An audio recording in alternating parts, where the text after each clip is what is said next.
So Naomi, I hear we have an expert with us. Yeah. An expert. A milf hunter. Yeah, that might be the case. Milf hunter, do you have any good pickup lines for picking up milfs? First and foremost, damn, you look like a hot mom. Is your name Paris Hilton? Wow, did I just come up with that on the spot? Yes. By on the spot, do I mean 2 minutes ago? Yes. Incredible. No, mine is like you touch one of their shoulders. No, you say you pull up and you're like, hey, if you were a pirate, would you have your parrot on this shoulder or this shoulder? Oh my god, yeah. 100% success rate. I did that on my significant other the other day, and he was like, please don't do it, please don't do it, please don't do it. Like, I know what's coming, I'm glad you love me, but I'm not a hot mom yet. Yeah. So welcome back to Why One Don't Date These Guys. I'm Joel Guy. I'm Naomi Guy. Like me, she's an ASU sustainability graduate, but has parlayed that degree into something far more lucrative than my career. She's a long-term supporter of the podcast, and thus this episode guest pick is just pure nepotism. We took a bartending course together in college where she invented a drink called the Hailstorm. It's Haley! Hi, everybody. You know what? I really respond well to flattery, but I have to correct the record. Joel, I think the Hailstorm is your creation. I said we took a bartending course together, yeah. All I recall about that course is that older Asian woman who gave that long rant about Donald Duck orange juice. Were you there for that class? You might have missed Donald that Duck orange I juice. think I missed that class because I am not familiar with Donald Duck orange juice. You can only get it at like Dollar Tree. So Haley and I took a class together at the now bankrupt ABC bartending school. No, It's not hit me there with the anymore. sad stuff at first. Yeah, and there was this older Asian woman who was taking the class with us. There was maybe like 6 people total in the class, and I don't think Haley was there one week. I mean, it might have been the last class. So good time to ditch. I did skip the last class, unfortunately. And the older Asian woman just had this like tearful speech about how much she liked hanging out with us and how happy we made her, and then gave this like completely nonsensical story about when she had first met her husband. Her friend told her that if she wanted to pick up a man, she should feed him orange juice because that's like the ultimate aphrodisiac. And so she was a new immigrant to the country, and she went to the grocery store and found orange juice concentrate with a Donald Duck on the side in the grocery store frozen food aisle, and she took it home and wasn't sure what to do with it. She just like opened it up and dropped it in a pitcher and thought maybe like when it melts it's just going to become orange juice, not knowing you're supposed to mix it with water. The concentrate is kind of an old school concept, I feel like. It is an old school concept. For sure. And then when her like significant other comes over, she's like, I got you orange juice, and gives him like just hyper concentrated orange junk that hadn't fully melted. Hey, that and was he's like, did you do anything with this? And she's like, no. And he's like, I'm so in love with you. This is adorable. Yo, So it clearly worked! But that's all I remember from the bartending class. Wow. All Haley remembers is mixing fluids together. Ooh, it was a sexy class. Remember when you dropped that bottle and Dad had to replace it? I don't. There was no alcohol. Did they charge you? No, I thought you like dropped a bottle and Dad had to replace it or I don't something. recall this. Oh, I was gonna call you like, Stupid. generational wealth. Bring it back to jokes. LOL. So, Haley, it's nice to have you in the studio. It's great to be Wait, here. before we do anything, I'm sorry, we have a drink to try. We're just gonna like let Haley sit without explaining who she is. Yeah, I like think a we mystery. should. This Yeah. is a well-edited, well-timed choreographed podcast. I rely Today, on mystery We're usually. drinking Haley's Special juice. Special juice. Yum. Can you describe what this is to you? Like, why do you like it so much? Okay, so am I allowed to say the title? Yeah. Okay, alright. I was like, does this have to be part of the mystery? So we are drinking a beer from Papago Brewery, which is uniquely Arizona according to the can. This is a beer that I'm not familiar with up until yesterday. Their number one beer, which I think they've been riding on for a long time now, called Orange Blossom. You find around here all the time. I love it. My family loves it. Anywhere it's being sold, that's what I'm getting to drink. We go to Fry's, the grocery store that I very much missed. And what do I see? Another flavor next to Orange Blossom. Cherry Blossom. Do I even like cherry? No, but I get super stoked anyway. We buy it. Open it up. I find it very underwhelming. So that's what we're drinking right now is the first round. Underwhelming. Sorry to trash talk Papago Brewery. Oh, that's awful. That's not good. It's It not doesn't the taste worst like thing cherry I've had. though. It reminds me almost like the flavor of cherry pits. Like that like almondy bit. Cherry Pits is a seasoning. It's called like Maleb or something in the Middle East. It's never mind. Let's get back to Haley. No. Well, cherry pits are a big part of my personality. You can definitely use like stone fruit pits for a lot of flavoring. I think I've had ice cream, which was peach pit flavored. High levels of cyanide. I think so. But you know, we it's can like all take fugu. a You little gotta cut it taste. just right. That you're wanting. Yeah. Mhm. So Haley, other than being our main sponsor for the podcast, Yes. how do you know my brother and therefore me? Let's see. So, I mean, I consider Joel my first friend at ASU.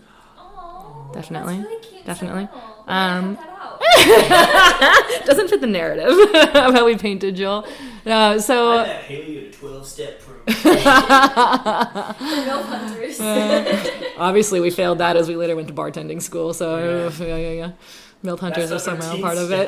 Get other people in the lifestyle. So, Joel, I definitely remember the first time we met was before we had officially enrolled at ASU, but we had to be on campus to like officially enroll in the major, sign paperwork. Like we were a part of the age where you could apply online, so it must have been orientation. Yeah. Like I'm there with my dad. You Yeah, it's are orientation. okay. We're in a small, tiny room, and we're filling out paperwork, and we sit next to each other. Maybe we introduce ourselves. I thought there was food involved. Like there was a dinner or something. Hopefully, there were some snacks. I wish. I thought that they provided lunch that day at orientation. They provided lunch to us, but I didn't eat it because I was like, Chick-fil-A right there. Sure. I'm gonna hate the gays today. All I recall from orientation, I don't recall meeting you there. I recall meeting you at some like sustainability dinner before we started the major. What I recall from orientation is the advisor was like, "You seem kind of stupid, so you should probably take 11 credits your first semester because that's a lot." Oh no. And then I was behind multiple credits because the advisor was like, "You can't handle a full college course." Fuck that Is guy. that why you took 20 credits like your last 2 semesters? No, that's because I was smart. Completely different. I can almost taste the school sustainability provided lemonade that was at every single event that they hosted. That stuff's actually pretty good. Yeah, I didn't mind it. So then what I remember is being on the bus to sustainability camp. What was that? I believe mandatory weekend away. The first weekend at ASU. So, everybody's like partying, getting to know the campus, and they're like putting us on a bus to go up north, like one of the tiniest majors out there. I don't think we talked too much on the bus ride up. I don't even think we talked too much at sustainability camp. But then we get back and we realize we live on the same floor. Oh my god. Mere doors apart. It's and then true. have a big friend group there that ends up being, my main friend group in college. The sage All of us group. better stay the same. Including one of the many people that we've had on the podcast multiple times, RJ, as well as Giselle. I was going to say Joe Russo. Mm-hmm. Joe Russo. No, he wasn't at Barrett. That's unfortunate. Yeah. Yeah, no, we had some fun times hanging out in Sustainability Dorm, drinking lots of fruit juice, and watching all sorts of movies in the dorm room lounge. Oh, Joel, you introduced me to Face Off. Did I introduce My I did still introduce you to favorite Face movie. Off. Yeah. RJ introduced us to Donnie Darko. I seem to recall someone was watching The Incredibles one night, and I was like, Which I'm not one? really interested. The first one. Oh, of course, because 2 hadn't come out until And I was We're like, old. I'm above this childish stuff. I'm just gonna watch a moment of it. And I spent nearly the entire movie just lingering by the door watching the entire thing. This is incredible. Joel, sit down next to us. No, I'm busy. I have an incredible story. I was coaching a swim team. It was 6 to 13-year-olds one summer. It was 2017, and it was the summer that Incredibles 2 came out. And this kid was he was probably 6 or 8. And I was like, "Hey, what are you doing this weekend?" He's like, "Oh, I'm gonna go see the Incredibles movie." I was like, "Oh, have you seen the first one?" And he looks at me and he kind of tilts his head. He goes, "There's a first one?" Oh. And I was like, "How old am I?" I'm 17 and I feel dirty. Well, the thing that blows my mind is, Haley, we're on the younger side of millennials, right? We're not the old Yes, millennials. yes. We're very close to Zoomies. Some would even consider us cuspy. I know. Yeah. It's Oh crazy. my god, you guys are cusps. I know, but I'm culturally millennial. I don't know Sure. how you identify. No, for sure, the go-go boots. Yeah. And to us, I feel 9/11 was a very defining moment of our childhood. Yeah, I hate to admit it. Everything that happened afterwards can be explained by that moment of 9/11. But for so many kids now, it's 9/11. That's as as important to me as the Oklahoma City bombing or like the Berlin Wall falling. Like they have no context. Any of the shootings that have happened in the last When I was 10 coaching years. debate, it was so messed up. Like my senior year when I was doing debate, I was talking to one of the parents and she's like, yeah, I'm just horrified by the fact there are people who are seniors in high school right now who were born after 9/11 occurred. And I'm like, oh my God, that's true. That's That's terrible. so not true. It's jarring, but I mean, it's the way I want it to be, right? I want people to not be affected by post 9/11 society, or are still being affected by it, because that's, you know, the society we live in. But This is not that I not don't like a know the true reason. podcast. Yeah. There's a guy talking about, he's like a sub in whatever state, somewhere in the 50 states, and he was talking about like this class that he was subbing for, and he was like, yeah, did you guys study the Great Depression yet? And she goes, you mean the one in 2008? We lived through that. Oh, time, do move it, linear These flow. R's, you know. So yeah, we met in college. I think we did a lot of group hangs, and throughout the years, even as we went our separate directions, we still got together pretty consistently for. You were part of D&D. We did D&D for a while. Oh, yes, we did. In this Yes. house right here. Mm-hmm. Joel was our just most dedicated DM. Most dedicated, and had to put up with us. Dragon Master? Dragon Master, yeah. What does that mean? It's even better. Dungeon Master. Close, yeah. And I said that with no sarcasm. Joel was the most committed. Had storylines, had maps, had lore, historical happenings. And then every session I'd prep something, and then they were like, we're going to run over to the other side of your story, and you're going to have to improv everything on the fly. Aww. Yeah. That was the thing that happened. They were so fun, though. I mean, it was a great entry to D&D and like tabletop games in general for me. It was something that let me know that they're not really for me. I was mostly there for the, you know, the social element, the hangout element, but, you know, you gotta learn those things. Haley's not a big fan of nerd hedonism. She's like, I've gotta find some way where I do partake. yeah. Nothing's coming to mind. And then, so sadly, you decided to move to San Francisco. There was a little stretch in Napa in between, and then Oh, Oregon sure. before that. Yeah. But now she's very in close contact with our elusive, our hypothetical, our alleged third sibling. He's not cryptid.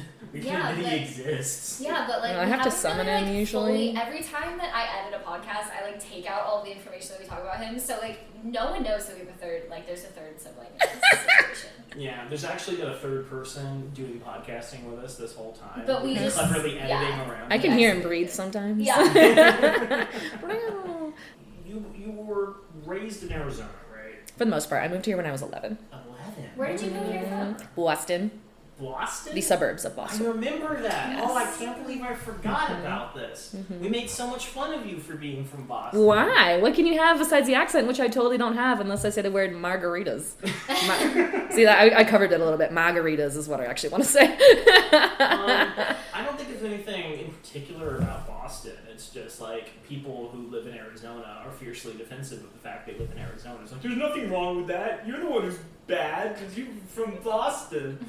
But yeah, then you live in Oregon. I forget what you were doing in Oregon. Oh, it was a dark time. Okay. It wasn't. I'm being dramatic. But then you went to San Francisco and you got your, for lack of a better term, big dick city job. Exactly. With your sustainability City degree. and county job. It's actually not with the city and county. It's a local government agency, but a Nice. regional government agency, separate from the city and county, but also not state. They make their own rules. But I seem to recall at the time, I was still working at my former job at a poke restaurant, and I was so jealous. I was like, oh my god, you can actually use a sustainability degree for things. That's incredible. And then you became boss of San Francisco. You worked your way up the ranks. Yeah, we're not going to talk You're about how governor that now. happened. London Breed, aka Haley Downing. It's actually an acronym if you rearrange all the letters. There's definitely an L in Haley Downing as well. Yeah. So I guess one of the first questions I have for you is, you've dated people around this fair nation. Some would say. Some would say. And do you notice if there's any differences between, say, the dating scene in Arizona versus Oregon versus San Francisco? Ooh.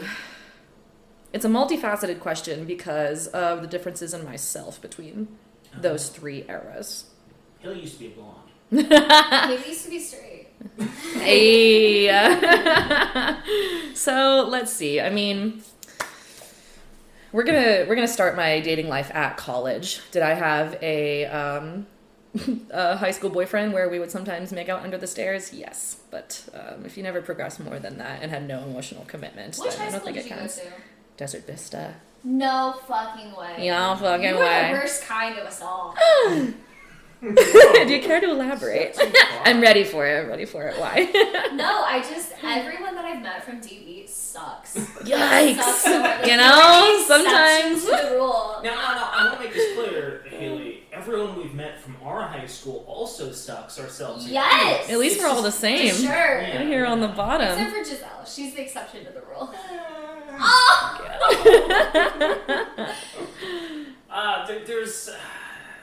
There's a degenerate that lives inside Giselle, just like us all.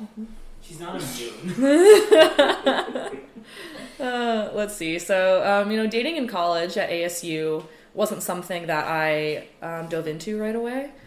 I, in the discovery of my sexuality, had a lot of years which were confusing.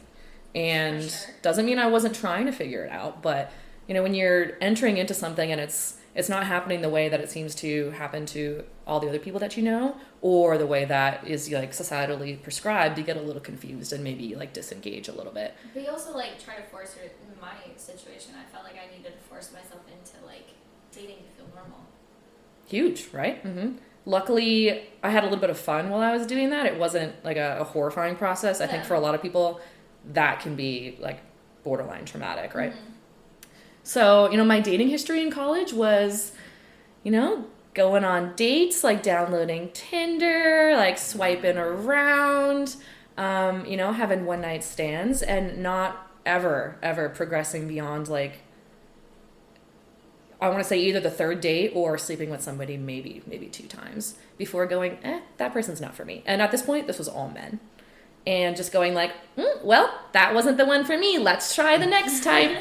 The next type being let's go for the artsy boy. Oh, didn't like him. Okay, let's go for the sports guy. Oh, didn't like him. Oh, let's go for the engineer. Oh, didn't like that one either. The doctor. Kind of, honestly, looking back on it, being a little gross about it. Just being let's just try all the archetypes and one of them will hit. Little system. It's coming at it from a systematic approach. Why can't you do that? That seems like a really helpful thing on dating apps is that you input your personal information and they're you're this archetype, you're the doctor type, you're the adventurer type, you're the knight in shining armor type. And as we'll talk about in later podcasts, that's the issue with dating apps. Only one? Yeah, just one. That's Okay. the only issue. No, I think that's great. I mean, how many times do people go, oh, okay, I don't know how to classify myself. I'll look for a label that already exists, and then I will, conform to that label and then lose themselves doing that. Very sad. Very sad. So it's not a good approach to try to classify people into, certain groups and then go about dating them like that. It doesn't work and it's gross behavior. But that was kind of my thoughts at the time. When I was in college is when I did dip my toes into having sex with women. Happened just once before I met the person who would become my first real relationship. Last semester of college, maybe you remember his name that we can leave here or edit out. First letter of the name. We'll play Hangman. Let's play Hangman. Oh, this was someone in our social circles. No, I don't think so. His name was James. Oh, maybe not. Yeah. Okay. As long as you don't put in a last name, we can keep that. Ooh, okay, I like it. A little dangerous. And then he'll come and sue us for the $25 we make every month. All Yes, of our not assets. nothing. I was wondering if you guys had a profit. Yeah, it's all from you. You're our sole sponsor. Woo! Technically, well, no, because we pay $150 a year for website hosting. We pay $18 a month for podcast hosting. Give me the finances. We I love make, this. Stickers and other pieces of merch to hand out. You to make people. ice cream machines. That's branded. Yeah. And, I put a sticker on, or you guys put a sticker on it And for then me. all of our Patreon proceeds have been going to charities. So I don't know if this is a tax write-off. No, for sure it should be, yeah. Yeah. Then you guys pay yourselves, of course. No. Oh, of course. Yeah. $10K a month. Yeah. Yeah. Modest. Comes from all of our mattress advertisements, all of our BetterHelp online therapy, Are you sad of your sad boy relationships? Well, BetterHelp is here for you. Obscure reference, we actually did a Glee-like mattress sort of situation. I hate that I don't know what that sentence means. Oh, okay. I'm sorry. Obscure reference. A Glee like, oh, I didn't watch Glee. Okay. Yeah. Unrelated, I listen to a lot of podcasts, which is funny because every so often I'll listen to a podcast and we'll ask the guest on the podcast, do you listen to podcasts? You're, oh, God, no, I hate podcasts. But I am a person who produces podcasts and listens to podcasts. I'm listening to some new ones recently. And for some reason, I'm hearing a lot of advertisements for Culver's. And not like, Culver's has food you can eat. It's like, come work at Culver's. Oh, and no. I'm like, what about the demographics of podcast listeners that leads you to believe you can get new employees through people listening to this, like, Wire Rewatch podcast?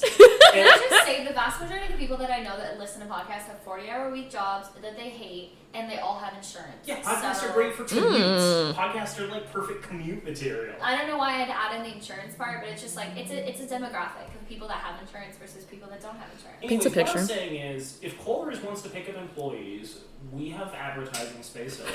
You're more than welcome to do your stupid ad where it's like, Mary Ann, what do you like about working at Culver's? I enjoy the flexible work week and my amazing coworkers. You could enjoy amazing coworkers too if you were to join Culver's. Damn, guys, I was trying to get context clues for what Culver's sells. Is it ice cream? It's ice cream. It's ice cream. It's like custard, but they also do like burgers and It's fries. like Wisconsin burgers because they do cheese curds as well. Yeah. And Oh. then they have like Wisconsin shakes and Wisconsin dairy, which I guess is better than normal I dairy. feel like they have a deep-rooted affiliation with either like the Catholic Church or like the LDS community. Because And either There's way, so I many feel fast like- food chains. Doesn't have a religious No, affiliation. I feel like it does. In and out. We all know KFC, obviously Muslim.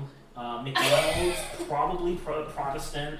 In-N-Out, Presbyterian. Chick-fil-A. Chick-fil-A, probably Buddhist. Yeah, I Buddhist, can think yeah. of no other religious affiliation for Chick-fil-A. Yeah, a lot of evidence.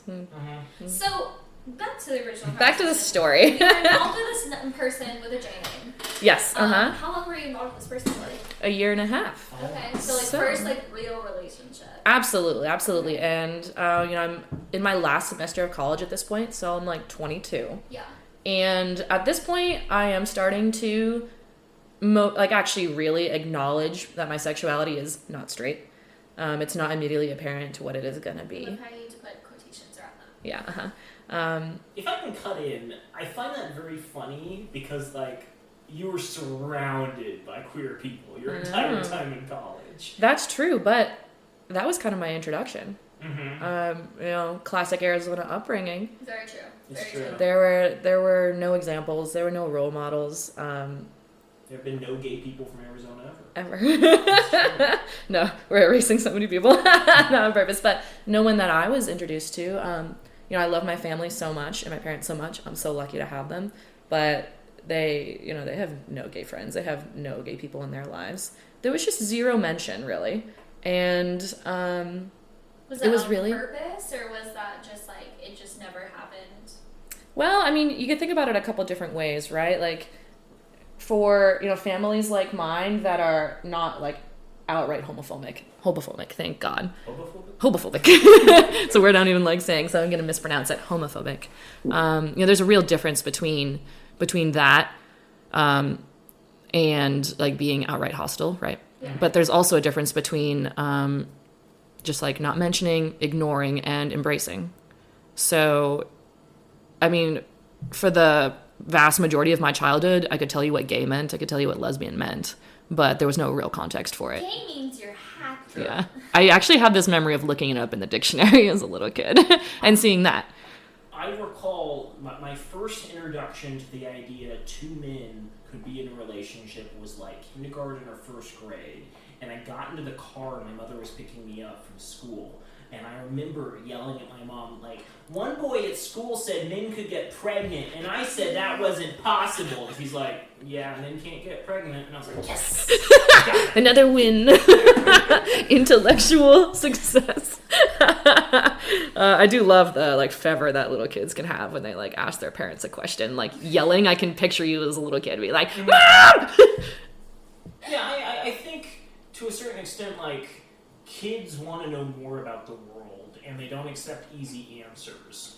And sometimes they like easy answers, but like they'll always lead to more questions. And I think a lot of parents who like lack the proper vocabulary to talk about queer individuals, it wasn't necessarily that they were like opposed per se to queer people. It's just like they genuinely could not, in their limited worldview and vocabulary for discussing relationships, come up with definitions that would appease like adamant kids. So they were like, it's just easier if I don't explain this. Sure, absolutely. Or never thought that it would be a relevant concept to their own lives. Right. Never expected their kid. Because like if you're not in a place with like a giant queer community, like say San Francisco, it's very easy to ignore the existence of gay individuals. Totally.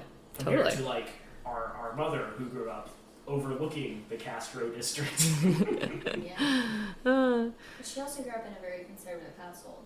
Yeah, I mean, these things each play a role in their own I don't know how you can be a conservative in a conservative house. Like, I acknowledge that conservative households exist. I'm going to acknowledge. You're not an agnostic. But, like, at the same time, how can you, like, grow up in a city like San Francisco and, like, have that happen, if that makes sense? Like, I know that, you know what I mean? Like, it's just hard, especially going through, like, the 80s in that city. Like, how can you just not, like, acknowledge, like... I think it's the same way people talk about trans people these days. Like, it's not that trans people don't exist. It's that trans people are confused. They exist and we hate them. Yeah, it's like trans people are confused. Trans people are just men or perverts. Trans people are, different and weird. Like, it's not ignorance of the fact that there's, like, queer identities out there. It's ignorance of the fact that these identities aren't in any way valid. Okay. It mirrors the difference in the climate change argument too. For a long time it was climate denial. Yeah. And now it's happening, but I'm sorry, there's still climate denial. I don't know what you're talking about. I think there's a big change between now and 10 years ago, 20 years ago. I think you're right. There's definitely still some people out there who probably have louder voices than is ever necessary who will have the denial aspect. But I've noticed a shift between outright denial and again, acceptance, but here's the reasons why we shouldn't care, or here's the reasons why it doesn't matter, or something. We discussed this in sustainability, and it's unfortunately how prophetic some of our education was, because they're all like, so here's how beliefs get modified as they filter through society, and currently in sustainability, we're at the stage where there's still disagreement about whether or not the problem exists, and soon we're going to leapfrog over to people being like, I've always thought it existed, I just think it's too expensive to clean it up. You want to save all dolphins? Some dolphins are assholes. I don't want to save those dolphins. Polar bears killed my mom. Why would I want to save them? It's the same idea. We hate polar bears. Hashtag hating polar bear podcast. This is true. Yeah. If this podcast has any firm positions on anything, it's that polar bears all deserve to die. I'm glad to be here, guys. So, I'm sorry. I have a question for you. Okay. You're in a relationship Currently, with a yes. person that identifies as male. No. No, I'm talking about that. I'm sorry. We're back at your original. Thank you. I'm like skipping forward. Yes. Currently, yes. So in what college. is the point where did you break up because you realized that you wanted to be in a relationship with women, or like what was that point where you were like, this is the right thing for me? Yeah, this is a question that is a lot clearer to me now than it was in the moment. I acted very brashly in the moment and emotionally, and didn't really know why. Now I can look back and see why. I do have a lot of shame about how this relationship ended, how I ended this relationship, and guilt around it. Some of it I can just, try to chalk up to like what was actually like definitely true, which is like inexperience and being in crisis mode. But I definitely hurt. I can say his name. Yes. I think I already did. Just don't know the last name and we're good. I hurt James so much in this moment.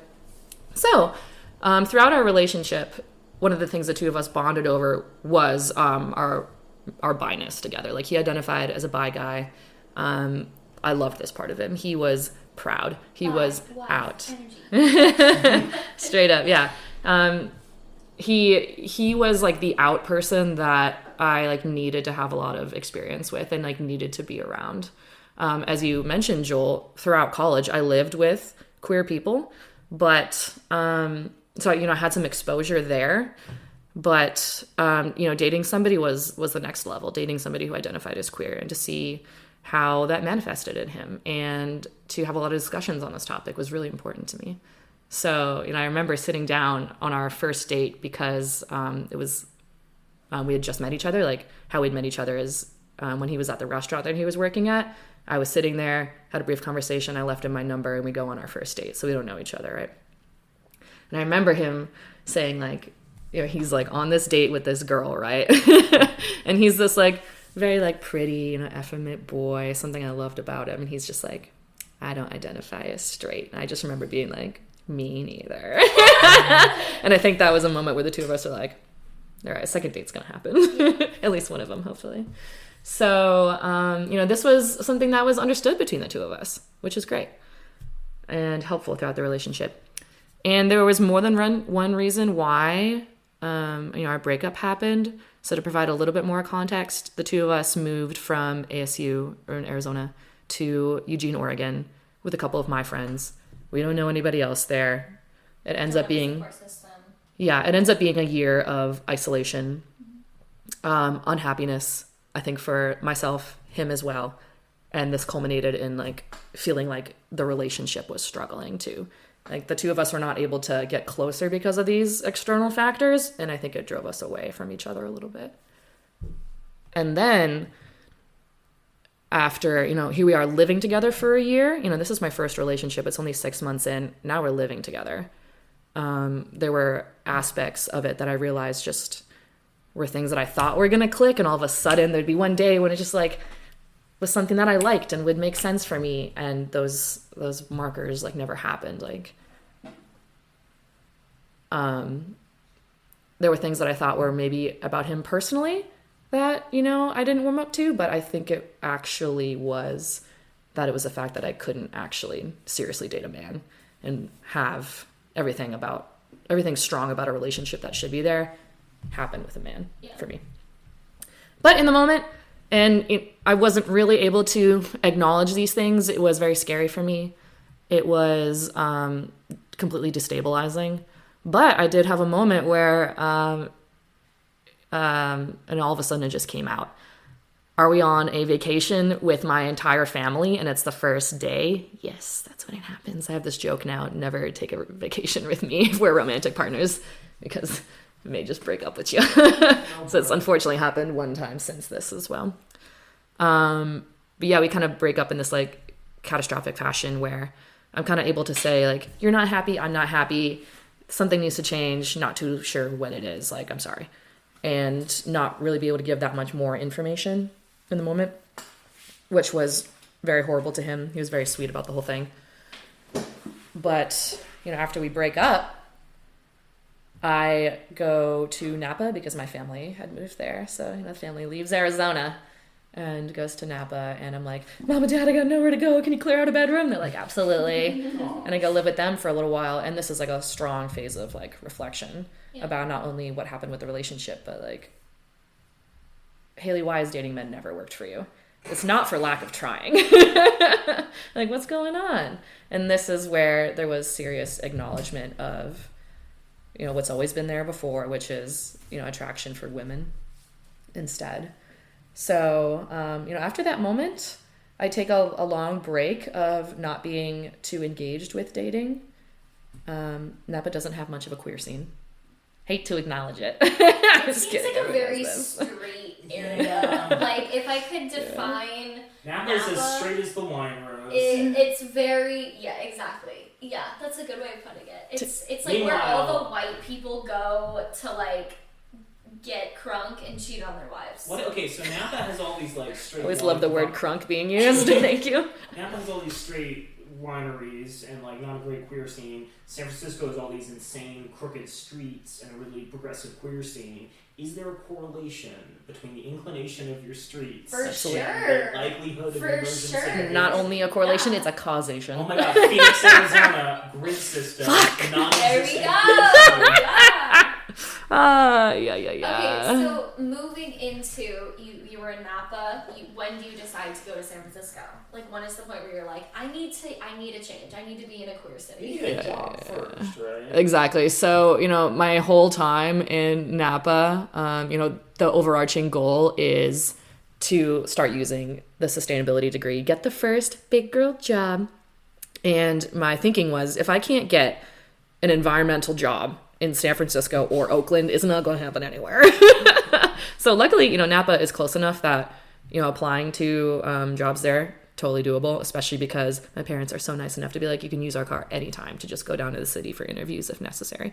Turns out I need like a whole year of applying and phone interviews before that's necessary. Yeah, so, you know, while I'm in Napa, you know, like dating apps definitely help out. So, you know, we get a little bit of queer experience, which is great. There's actually one time where James does come up to visit and we do, you know, see each other again. There was a little bit of, after the breakup, of, you know, communication still and like, you know, trying to deal with like the huge emotional fallout. So I do go meet him, and we didn't really talk about it too much after, but I think both of us were like, this is not anything that should have happened. It was a little bit more of like a little bit of a nail in the coffin. It was like, all right, Haley, follow your intuition on this one.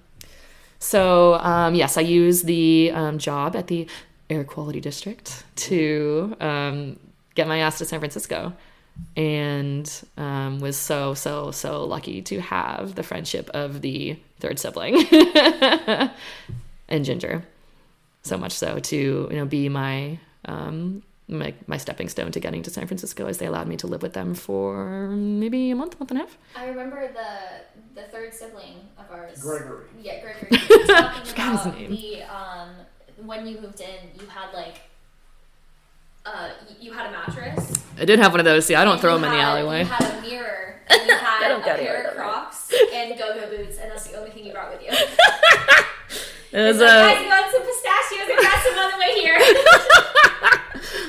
yeah, we were light living at that point, but I don't like to live anywhere without a big mirror. So that it was a definitely big came with mirror. it. I'm like imagining one of those ones that you get from Walmart that you just throw together. And not tell me this mirror. Like, was it one of those like freaking big Urban Outfitters mirrors? You know what I'm talking about? That everyone talks about. I know what you're talking about, that everyone Yeah. talks about, because I'm one of those everybody's who talks about those. Okay. No. This one's like a measly 3-footer or so. I've had this goal to find. So anybody who's listening on this podcast right now, please send me links if you know a version of what I'm talking about. I'm looking for at least a 7-foot mirror. Jesus Oh my Christ. God. Doesn't have to hang on the wall. I actually would prefer to have it on the ground and leaning. Yeah. You'll take down the wall if you Potentially, yeah. I'll put an earthquake string on I've it. been in your room. It's not big enough. Oh, it is big enough because it's going to be the focal point. And what I want is I want it to be gold, you know, on the frame, and just gaudy, like over the top. To some eyes, like Okay. an abomination, ugly. Like lion heads and like dragons. Things and, like that, yeah. okay, got You know, it. a larger, like, you know, like protruding part on the top as Yeah. well. I Like- found a like lot a of mast, examples. Like the front of a ship, like Uh-huh. a whaling vessel. Yeah. That, like, carving. Absolutely, The yeah. cover picture for this episode will just be an example. It'll be like, help find me a mirror. All of our donations for this year will be going towards the Find Haley a 7-foot tall body mirror fund. Crowdsource. You know what? I'm lucky enough to have a lot of friends on the lookout for me.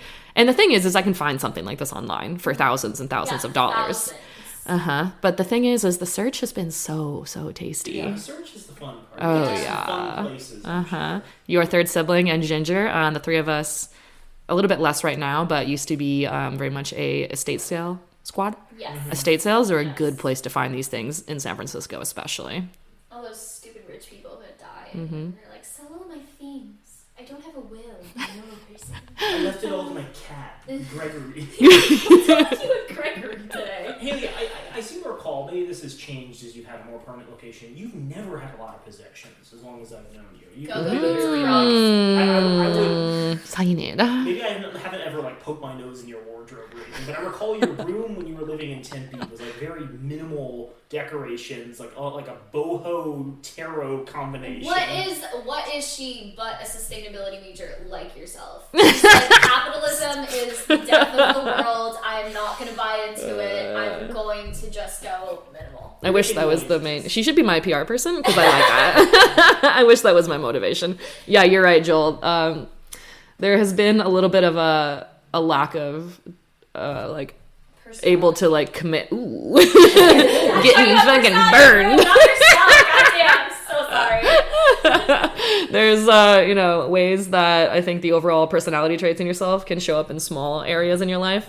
a little bit afraid of commitment, and sometimes that can manifest in not putting anything on the walls. See, I'm a big like homebody, and I know that like you aren't necessarily that type of person, but I like my space is my sanctuary, so I need it to go the way it needs to go, or else it'll literally drive me crazy. I like that. This house is gorgeous. Well, maybe let's steer the conversation in this direction. San Francisco seems like a place where lots of things happen. And there's go to lots die. of events, there's lots of festivals, there's lots of outdoor markets, there's, even just having access to beaches and parks everywhere is really nice. So is it fair to say you spend a lot of time outside the house? Let's see. I do think I spend a lot of time outside my house because of the excitement of cities. I mean, San Francisco is the biggest city I've ever lived in. It's only been 2.5 years. It's only been. See? And this is gonna... It's impressive. It's really impressive. This is gonna defend the rest of my sentence, which there's so much to still experience. Like, for the type of person who wants to go experience something, big cities, where it's at. I mean, there's just an endless, this wave of things to experience or consume.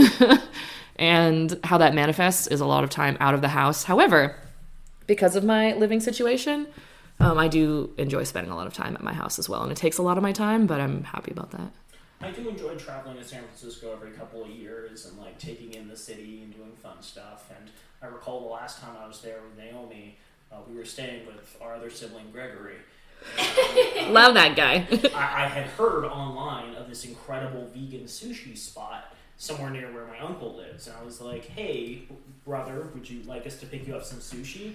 And he sent me half the menu as like what he wanted to As eat. Gregory does. I spent somewhere between $160 and $180 on sushi for a single meal to pick up and like bring back to his place. Did you bring him half the menu? Did you bring him a week's worth of So food? much. What was disappointing is there were some really interesting flavors. Like they had like pumpkin tempura and like weird flavors That of sounds soy good. sauce that aren't like traditionally found in Arizona or most of the United States for that matter. But a lot of it just tasted like normal sushi. Like it was like, oh, if I put cucumbers and rice. It didn't stand out to me, if I'm being honest. It was a fun experience because it was like a hole in the wall, and we got to like explore the streets that were surrounding it, like going to a few gift shops. This was also 2020, so everything was shut down. Yeah, It was but kind it of fun was- having vacant streets to wander. Yeah, it was Yeah. definitely like it was a very memorable trip. I really enjoyed the time that I spent with both you and Gregory, because Gregory, is a recluse and doesn't spend time with us very often.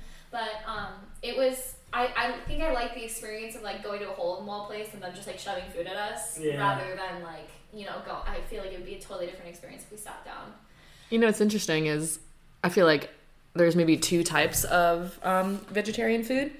Vegetarian food, which is like proudly the way it is. You're just like, yeah, don't even consider meat in this realm of what this is. It's not a part of it. Yeah. And vegetarian food, which is like, no, we're trying to imitate meat. Yeah. So to hear this sushi tasted just like normal sushi at first, I was like, wow, they did it. But I can also see what you're saying. Like when you're coming from an approach of, no, I was wanting to taste this separately from, imitation stuff. Yeah. I kind of That separate could be a vegetarian food into two disappointing. categories, one of which is it's really tasty, like we're going to make the junkiest of junk food, nachos and mac and cheese and burgers, and then the other half is like, this food is good for you and it will cure all of your Alzheimer's. This is the healthiest thing you've ever considered. It'll cure the Alzheimer's that you don't even know you have. And I feel... Do they ever? Oh, I don't want to make this joke. Actually, do they ever know they have Alzheimer's? But yeah, I feel like often they go in those two different directions, and I'm not a fan of the latter. The latter, I'm like, no, be your own thing, be tasty, be delicious. You don't try to do everything. Don't try to be raw. Don't try to be vegan and gluten-free and milk-free and all that all at once. That's just a recipe for disaster. You're setting people up for disappointment. And so this ties back into being everything all at once and setting up romantic partners for disappointment. So, would you like to ask the next question? Well, I think we are asking the next question. I'm which sorry, I is, missed you're the in question. City, you're doing all this amazing stuff. How long until you start actively dating in the city rather than kind of coming over from Napa to steal San Francisco's women? Sure, yes. So I moved to San Francisco in August of 2020. Great time. Nothing going on in the world. Well, you know what? Yeah. Oh, yeah. Uneventful. For me, it was the thing that needed to happen. But for dating life, for meeting new people, not only is that like a bad move, but is very much impossible, really. So I spent the pandemic not even trying to date. which, depending on who you are, I think was either easy or really, really, really, really hard. Mm-hmm. Definitely went through fluctuations. There'd be times I'd be like, yeah, it's kind of like no problem to not have this like whole dynamic that I'm, potentially wanting to find on my mind. You can focus on other things. Yeah. Sometimes it was like so tough to not even have access to that part of life. So You got really familiar with your vibrator. hey. Is there that place that's like the old like naval storage site in San Francisco and the Castro that got turned into a sex dungeon? Is that still a thing? Damn, find the address for me. For some male friends of mine. I don't know. I'd like to know what you're talking about. It's Just called for the Armory. Oh, the Armory is very much real. I'm pretty Okay. sure. I've never been in. You heard I that think it's alive. They changed Hope that so. theater into a gym in San Francisco, right? Ooh, that theater, I don't know either. The Castro Theater is alive and well, but there might be another one too. Every time I've been there in the last 3 years, it's been boarded up and gates and shit around it. So that makes me very happy to hear. Right across from Soul Cycle. Okay, so for our I listeners, hate to acknowledge that I'm not a soul so for cycler either. I listeners who can't aren't know that familiar, place. there's this old building. Apparently, it's 200,000 square feet in 2 city blocks in the Mission District of San Francisco. And it used to be storage for, I think, the naval artillery that was stationed on the coastline of San Francisco, I think both during World War I and then World War II, because everyone's like, oh my god, the Japanese are going to invade. But at some point, a BDSM studio purchased this old site. You're talking and about- turned it into a sex dungeon. You're talking about the kink.com building. Yeah, it's on. Yeah. It's in between Mission and Valencia and on 14th. Yeah, so that's a whole thing, and I guess it's still around. There's an article covering it from 2021, middle of 2021. All I'm saying is you're in a walkable city, and that thing exists, Haley. So I do know the story. So yeah, kink.com bought the building and used it for filming for their, videos on the website. But did vacate the building. I don't know why, and it's now city property. Oh, that sucks. Yeah, so they do use it. I've seen some events happen. I walked past recently, and there was a Stranger Things convention going on. A bunch of kids going in, and we're just like, wow, I wonder if the parents knew what that used to be. It's disappointing because every so often you go to an old building in a city that's been converted to a museum and has a long history, all the uses of the building and artifacts throughout its history. And you can imagine them doing the same thing, but you're gonna guess they're not gonna talk about all of the dirty details. I don't know. It might be a little bit of a blackout, or they could be, San Francisco being like, yes, it was the kink.com building. Here's some links you should check out. We think were associated with the National Guard. And they use them on bad National Guard recruits. It's a bad reinterpretation of history. Yeah. Let's So, see. We're talking about pandemic. dating. Yeah, pandemic you're, dating. You're not dating. You're not doing anything. Mhm. It's really difficult. Pandemic still isn't over, but at some point you got back on the dating apps. At some point, we got back on the dating apps. Which dating apps? I'm a Tinder evangelist. Really? Tinder's always been here for me. Okay. I've never tried a lot of the other, I'll say the usual dating apps. As far as the gay dating apps for women. You're not on Farmers Only? Thank you for bringing it up. Tell me Farmers Only still exists. It Does it? I'm happy for them. There's not a queer dating app called Friends of Dorothy or something. I think That's it's cute. That's I cute. think that Farmers Only isn't an app though. I thought it was just OkCupid where it's online. It could just be online. It's a website still. On the interweb. See, for our younger listeners, the internet is a place that websites, compilations of content were assembled. You've probably never interacted with it. So you got Her or Lex are kind of I think the popular ones amongst queer women. That Tinder's just been good to me, so I can't really handle more than one dating app at one time. It's so hard. It's so hard to be on a dating app, period. Period.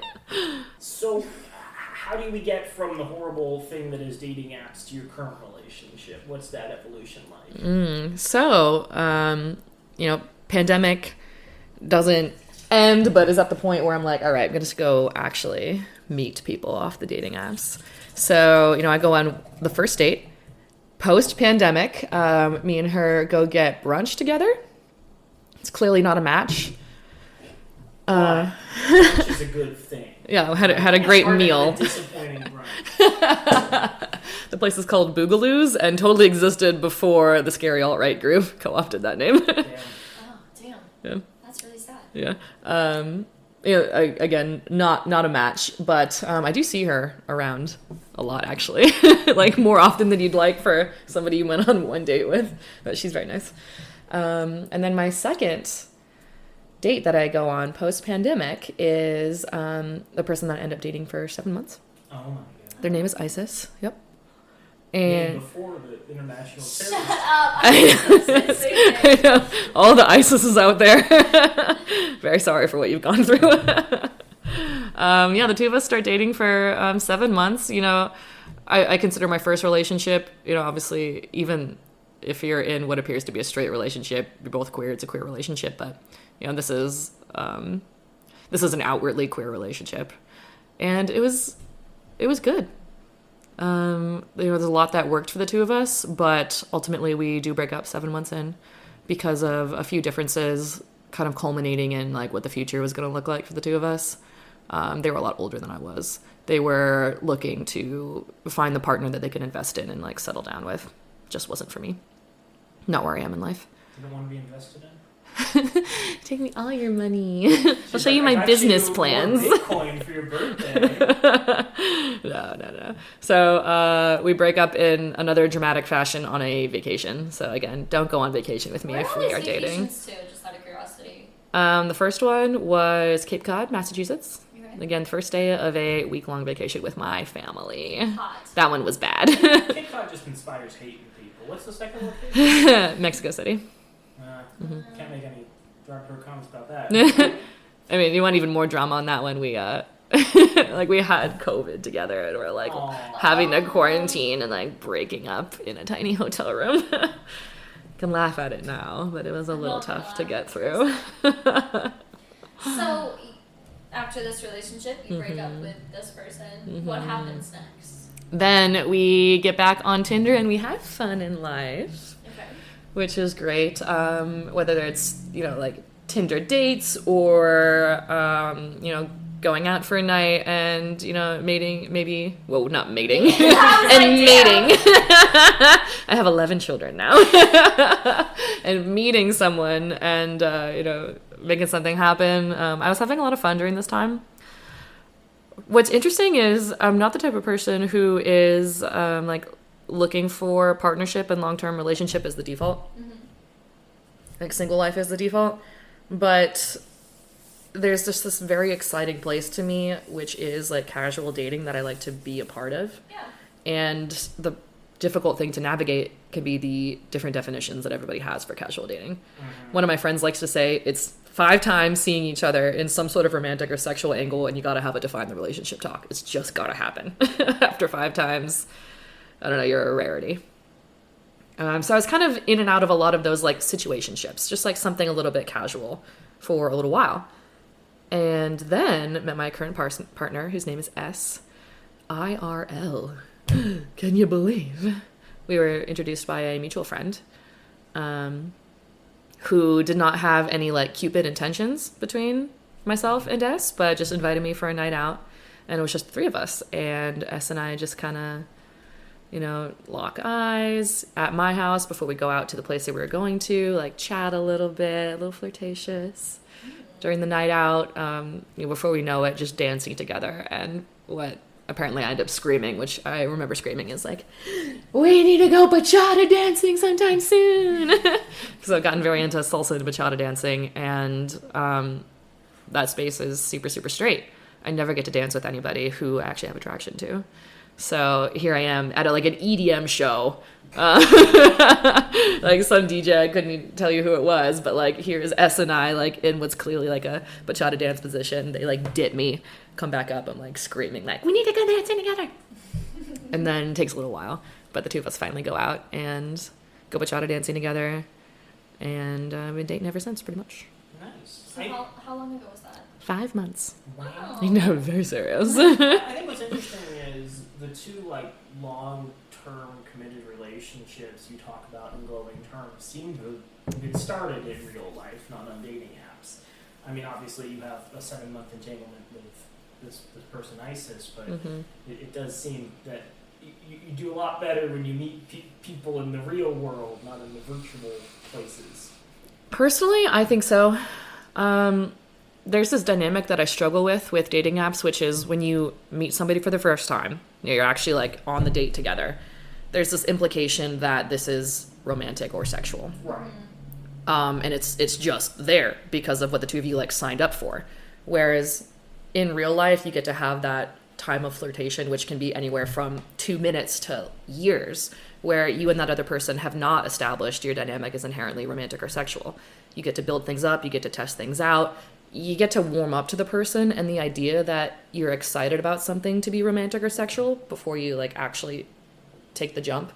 Whereas here you are off of a dating app, that air is already there that this has to be like romantic or sexual, and you're still like, well, here I am meeting you for the first time. Yes, I know what you look like, and yes, I have 3 sentences about you, and maybe we've talked about some things that are compatible between the two of us. But as we all know, and I'm sure you guys have talked about, and I feel like you have talked about, there's so much intangible parts of chemistry that even if like everything checks boxes on the apps, when you're actually sitting in front of them, you're not really sure, but the intent is kind of there already. So even if you're like more positive than not after this first date with the Tinder person, you're like decide to continue, I think there's some awkwardness that happens off of meeting somebody off of an app where, again, there's this like air that it has to be romantic or sexual that when you meet somebody in real life is just missing because there's no intention or not intention, but it's just like this assumption isn't there right away.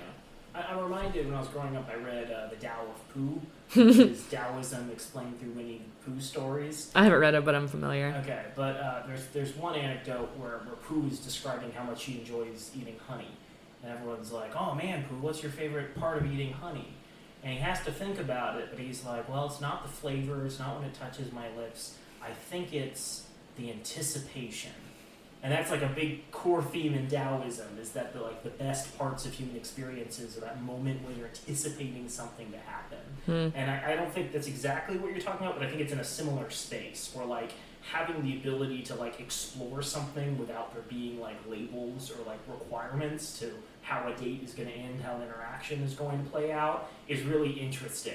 It's like one of those fun human experiences where like anything can happen. And you don't have to, put boundaries or labels on it. You can focus a lot more on the actual in-the-moment experience rather than, like, how is this going to end up? What steps do I need to take to back down or escalate in turn? I just had a conversation about this, like, 2 days ago with some coworkers, and we were chatting about the fact that a lot of people that my coworkers have hooked up with, essentially all my coworkers identify as queer, that in situations in same-sex sexual situations where a person who identifies as straight is coming into the situation and hasn't ever been in a man-seeking man sexual relationship, they come in and they don't last as long in the bedroom. And I chalked it up to they just had that anticipation, and they're just like the fact that they're in the same house or the same room and someone is going to like sexually satisfy them in that way, they're like already edging themselves, and that's the anticipation that creates like the not instantaneous like ejaculation. I'm using the correct word, you don't have to take it out this time. But like the quicker response is because they've already like chalked it up in their head. They're like, this is gonna be the greatest experience of my life. Like I'm gonna do this, and like even if they don't identify as like homosexual, they just want like some stimulation in a different part of their body. They have that anticipation and they have that like edging that's like coming to them, and that's why they don't last as long. I was kind of thinking the opposite, where like someone who, I don't know, maybe I need to think this through. Maybe I need to think about gay relationships more thoroughly. I know where you're coming from. I think one of the biggest damaging aspects of like dating apps is in a period of time when you see this rapid growth in queer culture in the early 2000s and like a big focus on like the fact that everything's a spectrum. Dating apps come along and they're like, you're a woman or a man, and you're a woman seeking a woman or a man seeking a man. Not on the right stuff. well, not on the Right Stuff conservative dating platform extraordinaire, but on most dating apps, it's like, yes, you know, you can be whatever you want as long as you're these two things. It's like how Henry Ford was like, you can have any color Ford you want as long as it's black. It's the same idea of like accepting choices exist while also just ignoring that, which is frustrating. It's nice when there's less strict boundaries and definitions put on things. Have you had any pushback on, like, I wouldn't call it a shift, but like your realization of your sexuality?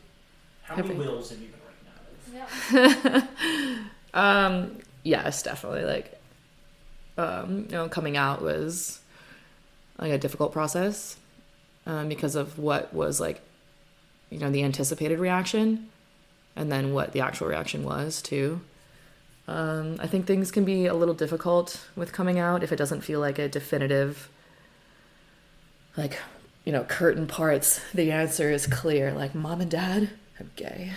If it's not as definitive Sounds as like that. Your parents told you that. No. No, it was the opposite, actually. Okay. One thing I struggled with is because, first and foremost, like, I don't identify as a lesbian. I definitely am somewhere on the bisexual spectrum. I don't see a future where I date men anymore or have sex with a man ever again. But I think the definition of lesbian is very specific, which is women who are attracted only to women. Yeah. You know, I can't really erase some past experiences I had where, like, I was attracted to men. Even if it doesn't really look like that for me going forward, those were real for me. I also date non-binary people. Mm-hmm. I date trans people. Mm-hmm. So that doesn't fit the definition of lesbian. When you're coming out, yes. Sorry, I needed to raise it. I myself identify as like more pansexual because it's not about like, you know, what your body looks like. It's more of like what's in your head. Totally. And like it's more of like the attraction of like what's our intellectual. And I feel like that's what you're describing is like, yes, you have had that attraction to people, but it's mainly like when you click that way. I'm going to be a little bit more like exclusive in my sexuality than yours. Yeah. Like it seems like, and what I understand the definition of I'm not trying to pan redefine your is. sexuality. That's all That's I'm okay. saying. No. Don't worry. I didn't take it like that at Guys, all. siblings are here to put a label on every relationship. Yes, and we're trying to put everyone in a box. I'm gonna We're leave. trying to do dating apps. Like for me, I mean, to, you know, just kind of be like exclusive about my sexuality, like I can't do dick anymore. Male Not even in the like rubber form. I can't do attached dick anymore. And that's disingenuous for me to say. It's actually like it's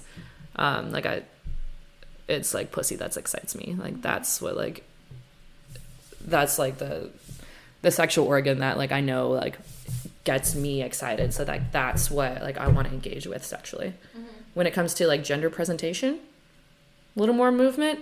You know, so I date like assigned female at birth people, mm-hmm. but who are really like non-binary. Mm-hmm. When I say I date trans people, that's kind of like the avenue I'm talking about. Like, mm-hmm. But so I understand the definition of pansexuality, but I'm a little more exclusive than that. Mm-hmm. Yeah.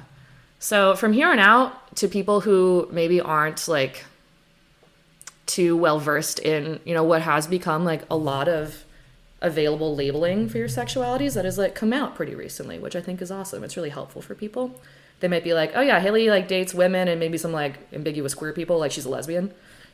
Like there's plenty of people in my life who again are just like see that as, you know, what I am. But if you talk to people who are like interested in like, you know, sexualities and stuff, I think that distinction is important. But yeah, my sexuality is technically on the bi spectrum, but femme focused, sapphic, some people like to say. And when it came to coming out to my parents, who are, you know, again, like totally separate from like anything outside of people who I like are like them. And that is everything from, you know, like straight life to like people within their economic class, people within their like ethnic background, white people. I love my parents so much and they're great people like at their heart, but they just don't seek out people who are different than them hang out with or even like be around on purpose.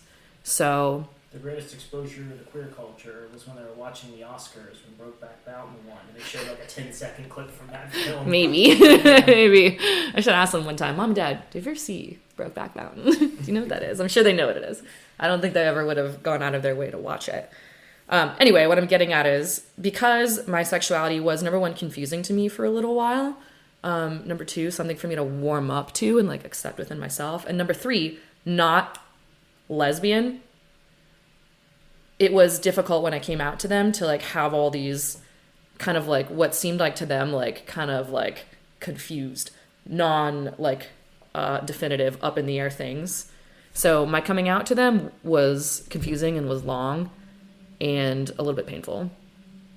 I mean, I'm sorry. You're telling me we spent so much time together in college working on business startups, creating pitch decks, and you were unable to put together a 10-slide overview of your sexuality. I should have gone with the PowerPoint method. Yeah. No, Dad, I like this.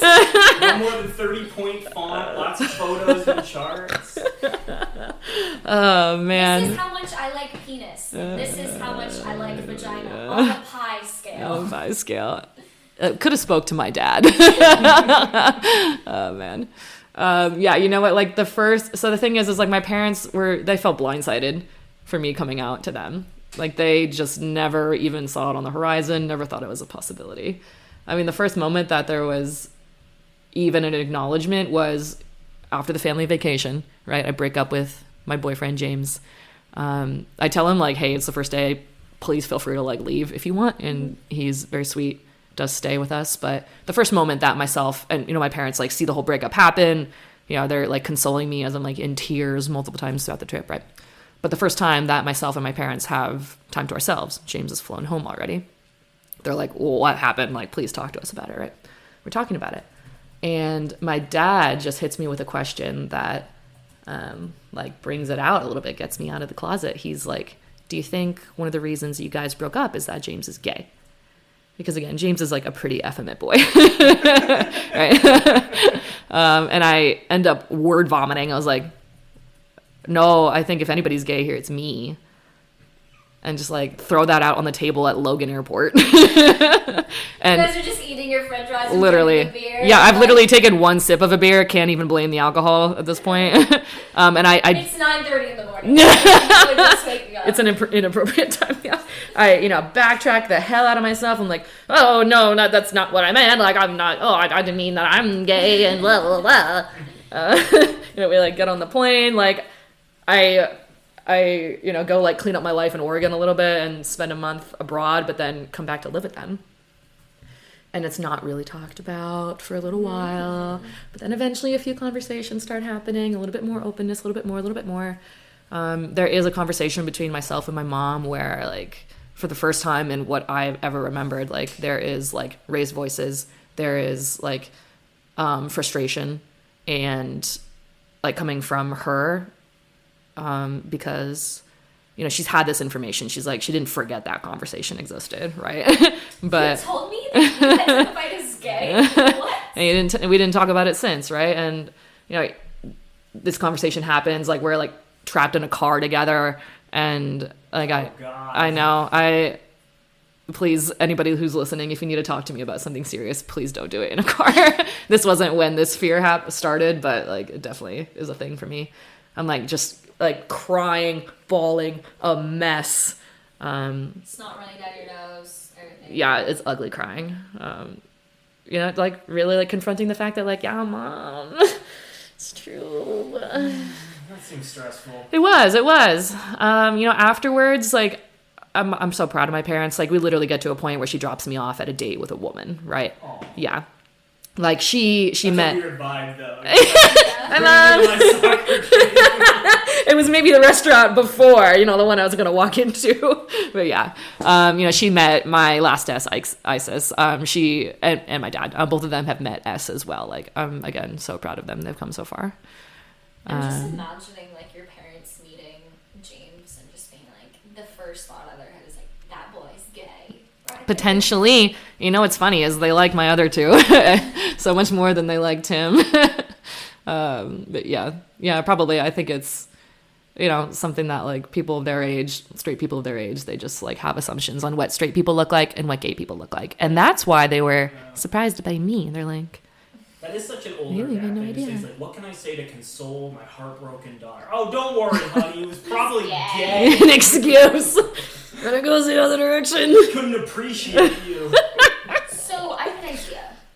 Not to push past your traumatic coming out experience. That was it. It's over. I would like to do a lightning round. A lightning round. Yes, I would like to do a lightning round with the last couple questions that we have in here. And I would like, yes, to focus on best and worst dating experience, but I Okay. think that some of these can be in the lightning round. For instance, Haley, Yes. what is your best quality? Ooh. This will not be a lightning round. Just after my response. that's- Can I talk for 10 minutes on the topic? I'd like to thank the Academy. I think my best quality, this one is supported by what people have told me. Okay. I think my best quality is making people feel good when they're around me. I like. You are a bright ray of sunshine. Oh, thank For you. people with bubbles. If we're gonna brag here, which I feel like this is a nice bragging question to answer. sure. My favorite compliment ever, I love when I get it, is when people, romantic partners usually, but you know, friends too, will say like, Haley, you know what? I see the way that you treat yourself, and that's inspired me to treat myself in a similar way. Like, Aw. I walk taller now because of maybe some things I've learned from you. That's And that really just, cute. yeah, like I love it. It's the best compliment out there, I think. What's your worst quality? How much of a perfectionist I am and how good I am with time management and being on time. Just kidding. None of those apply to me. I was just talking about the answer you want to give jobs, the snarky answer when they ask you this question. My worst quality, let's see, can probably be like a detachment, an aloofness, like a disregard for other people's feelings or time. Sometimes a great way that this manifests, which you guys are familiar with, is Joel's 21st birthday? Oh, God. oh, that was a great time. No, a great way. We can tell that story if you want, as long as we're talking about the same story. No, we were just talking about this on the way over. Well, actually, my mom brought it up at lunch today. We're like, oh yeah, we're gonna see Haley. And she's like, is she gonna be 2 hours late? And I was like, Mom! It's something like this. I find it so hard to communicate via anything phone based, whether it's text based, Do you prefer keeping up with letters? people. Maybe. I mean, I love the Christmas card, and mine for my house is a little bit inspired by yours. We were like, should we do this year? I've got a friend who does this, and I love getting them. Mm-hmm. Yeah. You know, I have this like love of like positive selfishness. Like there's, I think, way more times where people need to like carve out time for themselves. Yeah. I go a little bit too far with selfishness as far as like when I feel like I'm ready to like respond back to people, when I'm ready to reach out back to people. And I'll that can be say- difficult to deal with. I'll say this, pushing back slightly. This isn't beat up on Haley hour. You seem always down to clown. If there's something fun going on, every time in college, every time post-college, we were like, hey, we want to do this thing. We want to Hey, go we for a wanna hike. dress We up want to as go clowns." camping. Like, Haley, you want to go terrorize some children dressed as clowns. You were always down for it.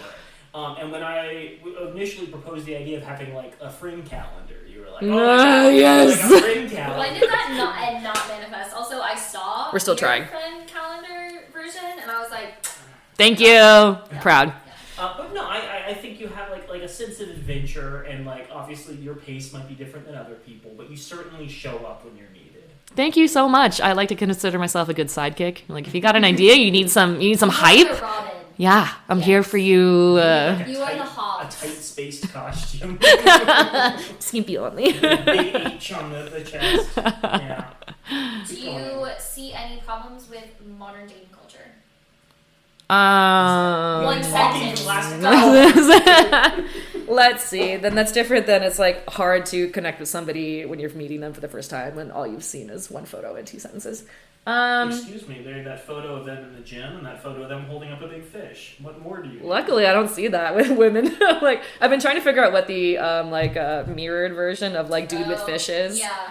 for queer women. Is it knowing all of their exes, ex-girlfriends, because they've dated their exes, ex-girlfriends? I think that's a good stereotype too, but like what can we get across in like one photo? I'm thinking like a club photo, maybe like an intellectual one, or like reading a book on.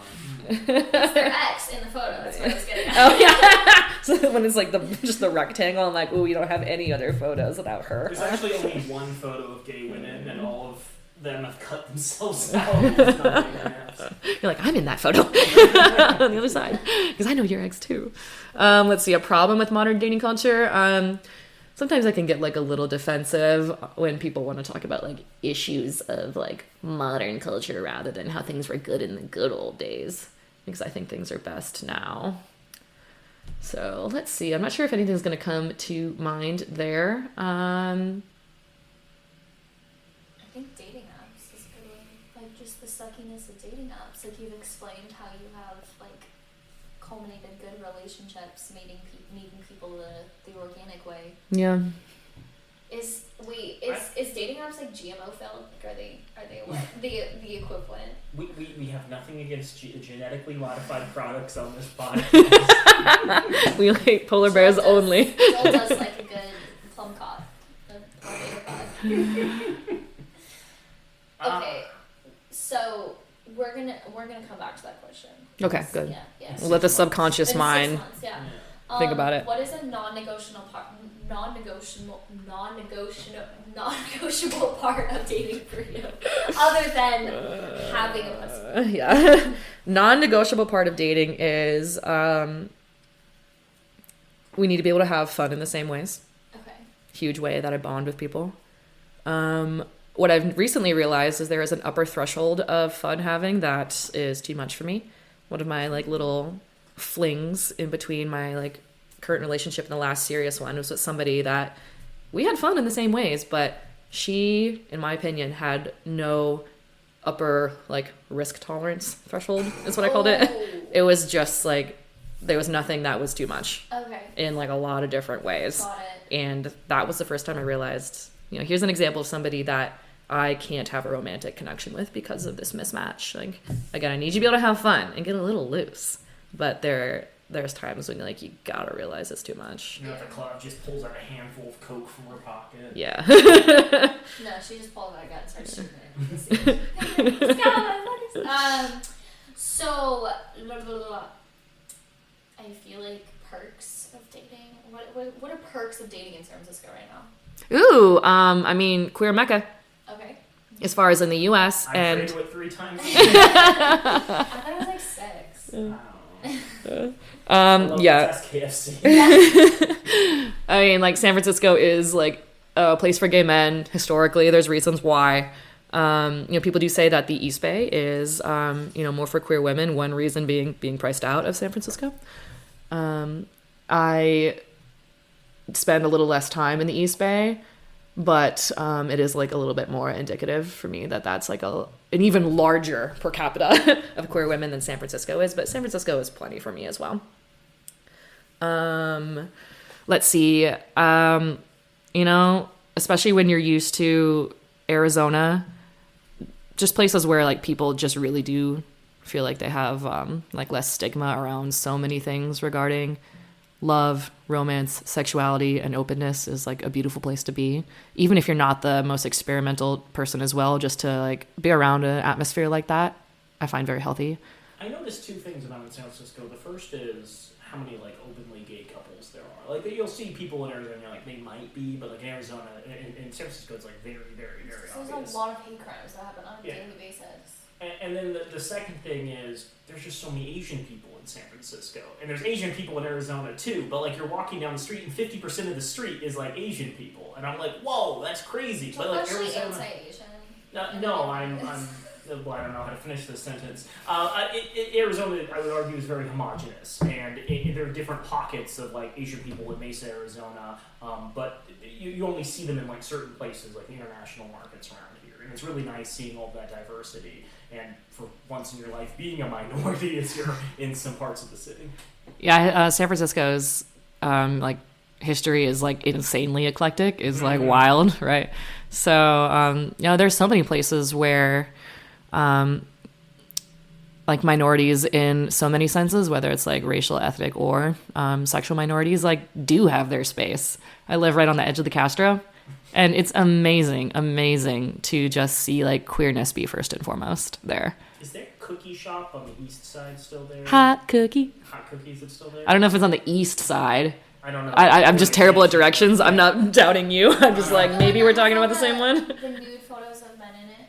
I think so. That could be anywhere. It has like 1,000 photos of No, people it's like- who sent in Polaroids. It's like the twin. What is that bar that's right there? The Twin Castro? Peaks. Yeah, Twin Peaks Hot bar, Cookies yeah. right next to Twin Peaks. And then that Yeah. one. That's what I'm talking about. Yeah. That was actually Twin Peaks is where my parents and I got a little drink after they moved me into Gregory's and Ginger's place. We go there to get a drink, right? And my poor mother, we're sitting outside, and as is the Castro, naked man walks by, living his life. You're allowed to do that there. She's just like, where am I moving my daughter to? My dad thinks it's hysterical. He's almost being like, oh my God, I want to take out a photo to show the boys. I'm just like, Dad, you can't do that, please. The exact same situation happened almost exactly to that. My mom was crying in that bar. Like one of the only times I've seen my mom like downright cry, for various reasons. And we walk outside, and the first thing we see is a man covering his penis in what I can only describe as a knitted condom. Nice little sock. It wasn't a sock. It was like a condom, but like knitted. That's the best way to describe it. Downside of dating in your area. Downside of dating in my area. Gregory and I have discussed at length just like the issues with dating in San Francisco, mainly being that it's just like such a capitalistic hellhole that like you can't date people to a certain extent because they're just so wrapped up in their job. And I obviously that depends on who you are trying to attract, but I feel like that's a really good way of describing it because many people move there for their careers. I don't know if that's the issue. I'd argue it's just so expensive. Like, it's difficult to go places and do things because everything requires more money than God himself has. Yeah, you talked about going to a grocery store here. What was it, like a quarter of the price of what you're used to in San Francisco? There were some times when I was like, oh my God, you can get beer for $5. Wow. Here. My answer to this is going to like support and like negate both of the things you just said, which is, I don't work in tech. So my experience is inevitably different than like the majority, not even the majority of people who live in San Francisco. A small but vocal minority. Yeah. And like the majority of the people I, like am around, which is still like a group of young people, white people like myself. Even though I'm queer, most of the people that I hang out with are not, because one of my big circles beyond the queer circle is communal living, which has like a large, vibrant, healthy community, but is mostly like straight or like straight poly kind of circles. So like tech has a hold on those people. A lot of those people that I engage with are tech workers, which of course like are a part of this like scary San Francisco like capitalist nightmare machine. Even the people that work in like benevolent tech. At least, yeah. I was like, I should have air quoted that, benevolent tech. Like, do you have an example, Haley? Buzzsprout, which hosts such amazing podcasts. That's our own. Wow, there we go. A small example maybe is a friend of mine who she wrote code for a website that tried to like find like where sex trafficking was happening. Maybe that's benevolent tech, but maybe just scraped their info to do nasty things with in the future. I don't know. However, yeah. Let's see. So, for that reason, the reason of not being in tech, like I kind of engage with that a little bit less. So, that's not my main like lens that I see San Francisco through in my like personal perspective. Things being super, super expensive is real. However, like I got a government job that pays me well, nice, honestly, which is amazing. So that's another lens where, like the group of people that I engage with are people like myself and therefore are not struggling financially. You're not Danks. Even in San Francisco. Your inks, your income, no kids. I have no cats. So I have 10 people in my house. So dodecahedron is not the word version of 10 I'm looking for. Dodeca income. No Kids. No animals. No animals. Well, before we finish up, Yeah. I do have one thing to say. Go ahead. And that is, I think I ate too much cheese at lunch. Oh, no. Now I'm a little gassy. Oh, no. That's right, Naomi. It's the return of the long lost yet still recurring segment, Way Too Personal. Oh, no. Podcast game show where you have to guess where different Craigslist personal ads came from. I didn't even have to ask for this. I'm so glad to be a part of Way Too Personal. We have two players this week, one representing Arizona, the other California. They will have to guess whether these ads were posted in Arizona or California. For 100 extra points after the state is revealed, they can also guess which city the ad was placed in. But failure will lose them all points they have obtained so far. Love it. Are you two ready Yes. to rumble? Yes. I got some good ones. Go ahead. First one, Kevin, the masseuse. Kevin, it's Tim. You massaged my wife a few times earlier this year and we lost your contact info. She is definitely needing a rub. Arizona. What are you thinking, Haley? California. It is Arrowhead in Arizona. Oh! I didn't even know Arrowhead was a place. I'm glad that you didn't let me guess. Okay. Season. Running after boy. Y'all got out of the car and you chased that boy that ran from your car. You were in a see-through one piece and was looking real great running. Would love to run with you. We made eye contact multiple times. California. I need to know more about this story, but California is my guess as well. It is Glendale, Arizona. Oh my god, Arizona is turning up. Maybe it was always like this. Yeah. You were in street clothes, but I still called you Santa. Long shot, I think, since this was quite a number of years ago. Though we'd seen each other before, we never spoke until you called me a little elf. That's when I said, well, you must be Santa. We talked a few more times, but I always got nervous when you asked me to go back to your place. Even if I had visited you and sat on your lap, I'm sure I would have been too bashful to tell you what was on my list. Oh my god. You were probably 50 or 55. You were white, 5'10", at the time bearded and chubby. That's not why I called you Santa, though. And overly patient with me. I was 25, but could pass as a high schooler. White, only shaved once a week, 5'8", small frame. What are we thinking? At first I was like, is this a SantaCon thing? Which is this like gross, ridiculous thing that happens in San Francisco and probably other places actually. They do that. Yeah, they do it in New York too. Okay. Yeah. I'm gonna say California as well. It was so engagingly written. Yeah, I'm gonna go with California. That is Castro. Of Wow, California, wow. San Francisco. Attractive blonde at Safeway in line with your daughter. And there are Safeways in San Francisco too, so I'm not concerned about this. You were the attractive blonde at Safeway in the line behind me. I ended up paying for your White Claw. You have the best smile. You loved it when I found out I paid for your beverage. Arizona. That is Glendale, Arizona. You gave it away right away before you even said anything. There's Safeways in both places. Yeah, I know, but you said I'm not worried about this one. I love it. Paid for your claw. I was shopping for some grocery and came across the dairy aisle. You were holding a gallon of milk and asked me if I've got milk. Do you have any? California. I'm gonna also say California on that one. That is Walnut Creek, California. Oh my Not what I expected, though. You two are tied at the moment. Wow. Biscotti girl. We started talking 420, and I let you try my Biscotti cartridge during the ride. During the ride, I never felt more at ease ever with anybody. After dropping you off, I realized I just let my soulmate pass you by. I feel like everything, including your tire blowout today, happened so that we could find one another. We got to acknowledge biscotti cartridge means like a vape pen cartridge. Yes. Wow. That's crazy. I didn't even know they made that flavor. I'm gonna say you go first. I'm gonna go with Arizona. I'm gonna also say Arizona. Scottsdale, Arizona. Wow. You two are doing, you're tied. I'm gotta getting keep so going. into this game show thing, Joel. If we're tied by the end, you got to go on Craigslist Live. I think we got two or three more. Okay. Parking garage shenanigans. Shenanigans. I'm sorry. Can we just say there are no parking garages present in San Francisco? So I'm gonna go Arizona automatically. Wow, guessing I know some parking garages. We were having such a great time before a sociopath ruined it. We were parked next to each other in the parking garage. What is such a great time parking next to each other? What the fuck does that even mean? No, it's too vague. This could be anybody. I'm gonna say this is Arizona. Arizona? Yeah, why be that discreet unless you're in the scary parts of California? Because this can be anywhere in California, but I'm going to go with Arizona too. You're both right. Downtown Phoenix. Wow. Arizona. One last one. This is perhaps the creme de la creme. chubby gay guy. Went to pick up some quick ingredients and saw you walking to the bus stop.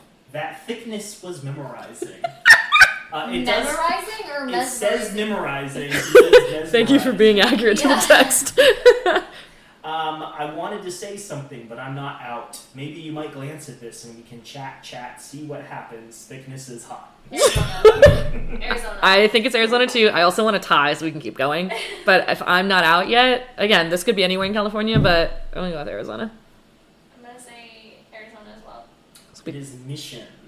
Wow. What? Maybe it's okay. Maybe you can be out right now. So, I think that unfortunately ties you both up. I think you both are Good 4 game. points. Wow. Respect. I'm Absolutely impressed. respect. Normally it's one person dominating Naomi, so the fact she put the fight. Shut up! Sorry, I'm at your level. Wow. So, really good game show, y'all. I'm really happy you could be here to participate. Haley, I think we're about ready to wrap up, and I did want to ask you one last question. Yes. And that is, are there any important causes, charities, groups that you think it's worth drawing attention to that our listeners can help with? Yes. I just started volunteering with an organization called Queer Care. I think they only have a presence in New York and San Francisco right now. There's only 2 cities in the United States. Yeah. Maybe they'll expand in the future. I think they're kind of new. Their goal is to provide community care for people going through gender-affirming surgery and maybe don't have a community to help them out with all the aftercare that happens, from everything from like needing to have help with actual quasi-medical procedures you got to do on your own at your house after your healing, to like grocery shopping or like making sure you have like care for your animal while like you're going through everything. So their aim is to I don't think they limit the volunteers to be like queer people, but the idea is like queer people helping queer people, but they definitely take donations. And their name is Queer Care. I like that. Nice. I'm sorry, so can you be like a remote volunteer at all, or do you have to be in person? I think she's asking specifically just for donations.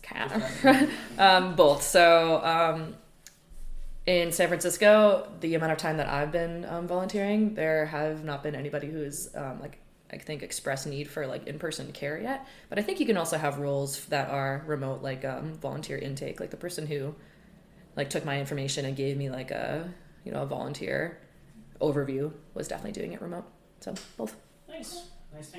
Any last things to say before we wrap up this episode, Joel? My thing is wear a condom and make sure to self-care. Meet people in person. The internet It's a scary place. is a scary place full of scary people. That's very true. Stranger danger? But like to the utmost, like the utmost. What is an ut? I don't know what you're trying to say. Haley, thank you so much for finally joining us on the podcast. I'm very sorry we couldn't get you in the queue for episode 69, but we could really delay the launch of this episode to episode 160. But we put it as 96. 96? Yeah. That's cute. We got an important episode launching. We'll fit you in soon. Hey, whatever you guys can take, I will take. Wear a condom. Love yourself. Love others. Have a good week.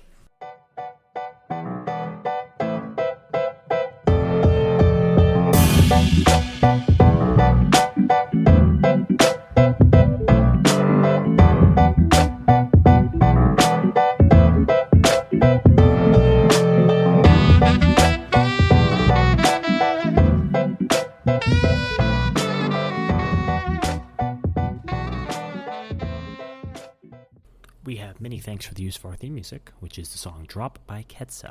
You can find more of their music online at ketsa.uk. You can also find Date These Guys online on Twitter and Instagram at Date These Guys, or visit our website at datetheseguys.org. If you have questions you'd like us to discuss on the podcast or marriage proposals for either of us, shoot us an email at datetheseguys@gmail.com.